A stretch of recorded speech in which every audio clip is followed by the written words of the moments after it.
In this WrestleTalk news, a former WWE wrestler corroborates allegations of sexual assault against Vince McMahon, backstage details on Claudio Castagnoli and AEW, Luke's review of Raw, and more. Subscribe and enable notifications to always on for daily wrestling news videos. Support WrestleTalk!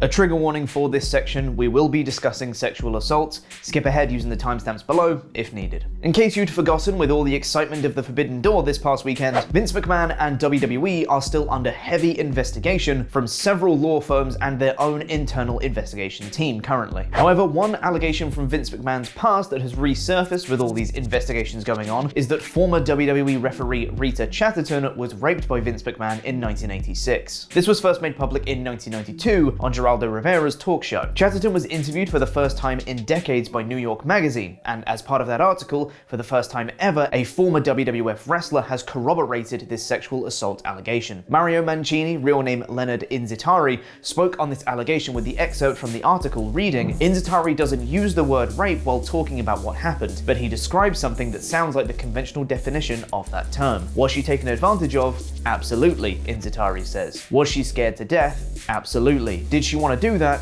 Probably not. None of Vince McMahon, WWE, nor Jerry McDevitt, both Vince McMahon's and WWE's resident lawyer, have commented on this new corroboration, and Dave Meltzer speculates that this is because mainstream media haven't picked up on the story yet, meaning it doesn't appear harmful to McMahon's position right now. Stay tuned to WrestleTalk.com for the latest on this. Dramatic tone shift incoming as we switch over to Claudio Castagnoli's AEW debut from Forbidden Door at the weekend. Speculation was rampant about when Claudio was approached to come to the company, with his debut seemingly perfectly fitting the stipulation of Bryan Danielson's replacement, as well as the opponent of Zack Sabre Jr. It's almost too perfect. Tony Khan spoke on his debut on the post-Forbidden Door media scrum, noting that he first approached Claudio on the day after the Los Angeles Kia Forum, so it would have been June 2nd I called. Khan then revealed he had a different idea in mind for his debut originally. "I wasn't sure if he would be coming in here or Death Before Dishonor. If Bryan made it back, there was a good chance he probably would have started at Death Before Dishonor." And interestingly, once it was clear that Danielson wouldn't be medically okay to compete at Forbidden Door, he said to TK about Claudio being his replacement, to which Khan told him, "That's funny, because I have Claudio under contract." The Forbidden Door was indeed cursed with injuries though, and there's been an update regarding a couple of them. Dax Harwood had to be led out of his match after being checked on by a doctor, but managed to come back out later on and finish the match, leading many to think it was in fact an angle rather than a shoot. However, Dax revealed on Twitter that he has a separated shoulder, which is also what he'd say if this whole thing was a work too. God damn it, Dax, stop being so good at your job and get better soon if it's real. There was also cause for concern for fans of interim AEW World Champion Jon Moxley, as he seemingly offhandedly mentioned on the media scrum after Forbidden Door that he might have been concussed in his match with Hiroshi Tanahashi. Luckily though, Dave Meltzer on Wrestling Observer Radio mentioned that it was just something he said, but he's fine. Well, that's good. Otherwise, we'd have needed the interim champion. And now hot tag to Luke.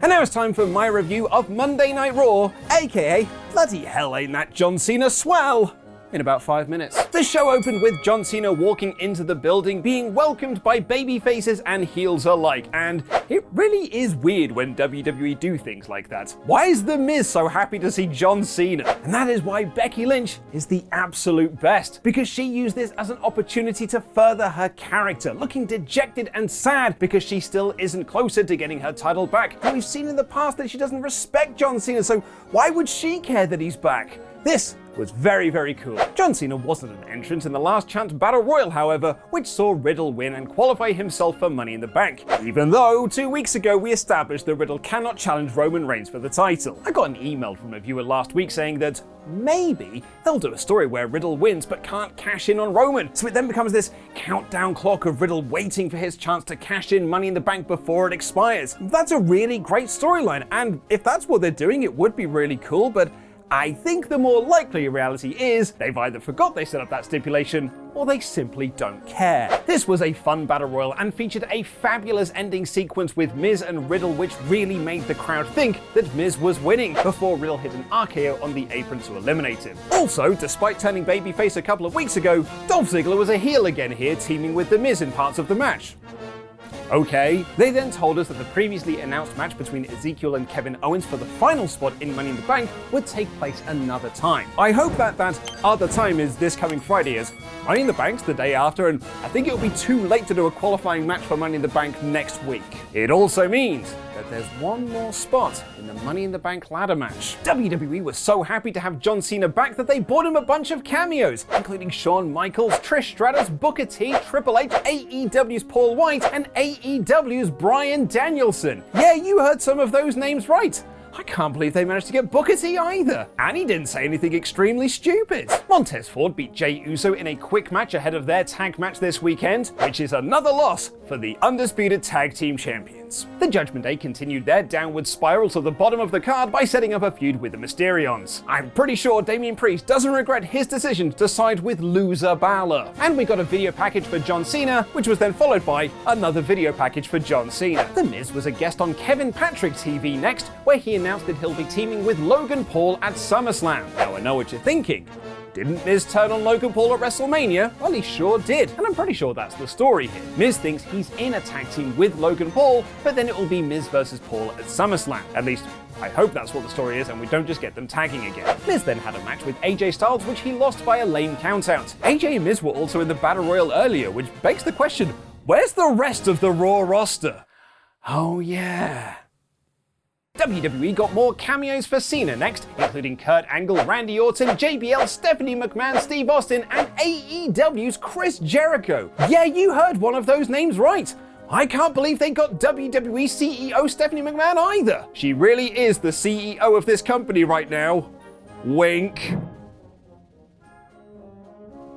Bianca Belair and Carmella shared a few words ahead of their match this Saturday, and Liv Morgan got a shock win over Alexa Bliss in a match that I wish had been given more time. It was decent action, but it hadn't quite found its next gear. Hopefully they'll get a chance to do this again, and the reaction to Liv winning by Bliss was top tier. Mr. McMahon came out to introduce John Cena, because of course he did the big weirdo stop appearing on TV! And Big Match John did a You People promo, but a positive one, because he likes you people. He didn't announce his next match, but seemingly set one up in a backstage segment with Austin Theory earlier in the night. This was all really quite lovely, and it just shows how far we've come in 20 years of Cena. I was in my 20s when Cena was a top guy in the company in the mid-2000s, so I was that angry guy on message boards, shout out to the Smart Marks forums, who hated Cena because he had the audacity to not be Steve Austin or The Rock, guys I liked when I was a teenager. I don't really go to WWE shows, I actually don't think I've ever seen John Cena wrestle live, but if I did, I would have been part of that loud, angry portion of the fan base chanting, "Cena sucks," rather than chanting, "Let's go Cena," like those stupid kids who clearly can't see that he sucks. But like John himself, I'm now older. All of those angry 20-year-olds on the forums are. And we've now either grown up and realized that our forum posts and chants were really quite silly and pointless, or we've stopped watching the product altogether. Which means that all that's left are those who now appreciate Cena, and the kids who grew up watching and liking John Cena now being adults with kids of their own. So now everyone just likes him. And even after all of these years, there are kids in the building wearing his merch and chanting his name, and this was all really just quite wonderful. John Cena really is one of the best to ever do it. Bobby Lashley beat American Alpha in a 2-on-1 handicap match with Austin Theory as the guest enforcer, which really didn't play into anything, and the baddies beat him up afterwards. Cody Rhodes cut a promo putting over Money in the Bank and saying he'll feud with Seth Rollins when he's back.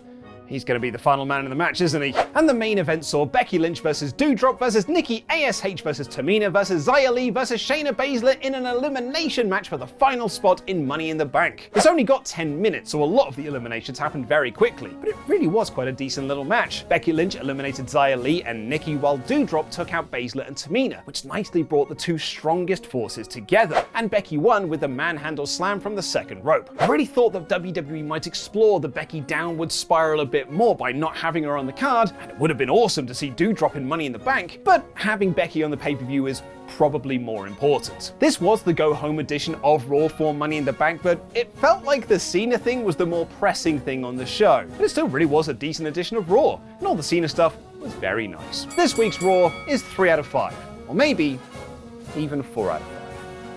Cesaro makes his AEW debut, a wild and angry Shibata appears, and the hottest streak in professional wrestling unfortunately continues. Injuries Injuries everywhere. The Forbidden Door's curse is that it's actually loaded with splinters. I'm Ollie Davis, and this is my review of AEW times New Japan equals Forbidden Door in about 10 minutes.